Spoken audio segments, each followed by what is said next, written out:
संदर्भात संवाद साधूया।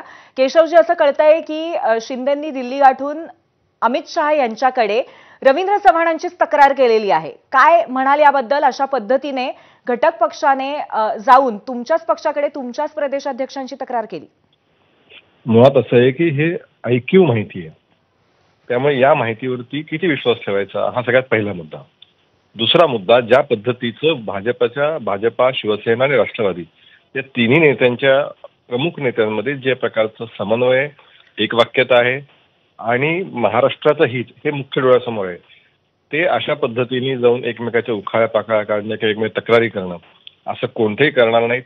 असं एकनाथ शिंदेजींना काही चर्चा वेगळ्या विषयावर करायची असेल तर ते करू शकतात, भेटू शकतात, पण त्याच्यावरनं एका डोंबिवली सारख्या ठिकाणी किंवा स्थानिक ठिकाणच्या विषयावरती ते इतक्या वरच्या लेवलला घेऊन जातील असं वाटत नाही।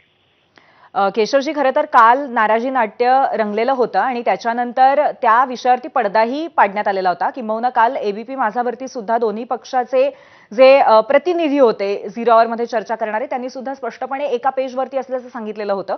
पण असं असताना खरोखरच ही जर घटना आता घडलेली असेल तर त्यामध्ये हे सुद्धा सिद्ध होतंय की अविश्वास कुठेतरी पसरलेला आहे महायुतीमध्ये।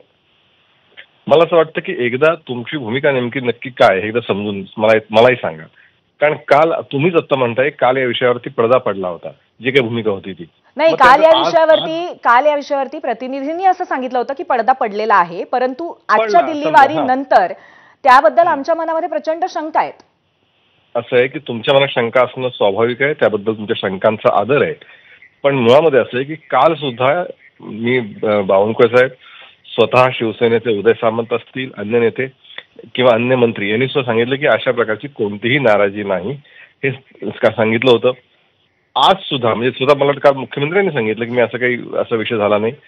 आज सुद्धा ही बातमी ऐकीव सांगीव तुम्ही सुरुवातीला म्हणाल की असं कळतंय, त्यामुळे असं आहे की मी तुम्हाला तेच सांगण्याचा प्रयत्न करतो की केशवजी, पण एक गोष्ट लक्षात ठेवूया, अगदी 4-5 दिवसांपूर्वीच उपमुख्यमंत्र्यांनी दिल्लीवारी केलेली होती, त्याच्यानंतर आज तडकाफडकी पुन्हा एकदा त्यांनी जाऊन केंद्रीय गृहमंत्री अमित शहा यांची भेट घेतलेली आहे। आणि त्याचबरोबर अशा पद्धतीच्या जेव्हा काहीतरी मोठ्या घटना घडतात तेव्हाच अशा भेटी होतात। म्हणजे पार्थ पवार प्रकरणानंतर अजित पवार थेट पुन्हा एकदा अमित शहांच्या भेटीला गेलेले होते आणि काल घडलेल्या नाट्यानंतर पुन्हा एकदा उपमुख्यमंत्री एकनाथ शिंदे दिल्लीला गेलेले आहेत। याच्यामध्ये काहीच संदर्भ नाहीये, नक्कीच अशा पद्धतीने काहीतरी गरज होती आणि त्यामुळे या तक्रारीच्या बातम्यांना कुठेतरी त्याबद्दल संशय निर्माण होतो किंवा पुष्टी मिळाल्यासारखंच होतं।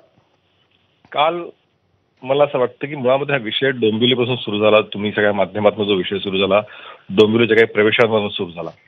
असं आहे की या राज्यामध्ये प्रत्येकाला आपला पक्ष मोठा झाला पाहिजे असं प्रत्येक कार्यकर्त्याला आणि नेत्याला वाटणं, मग तो भारतीय जनता पार्टीचे अध्यक्ष असतील किंवा शिवसेनेचे असतील किंवा अन्य पक्ष असतील, असं वाटणं काहीच गैर नाही। आणि त्यातनं जर पक्षामध्ये लोक येत असतील ती घेतली जाणं यातही काही आक्षेपार्ह असण्याचं कारण नाही। पण तो डोंबिवलीचा मला असं वाटतं की यावरती आपण बोलूच। केशवजी, क्षणभर थांबूया आपल्यासोबत आता शिवसेना उद्धव बाळासाहेब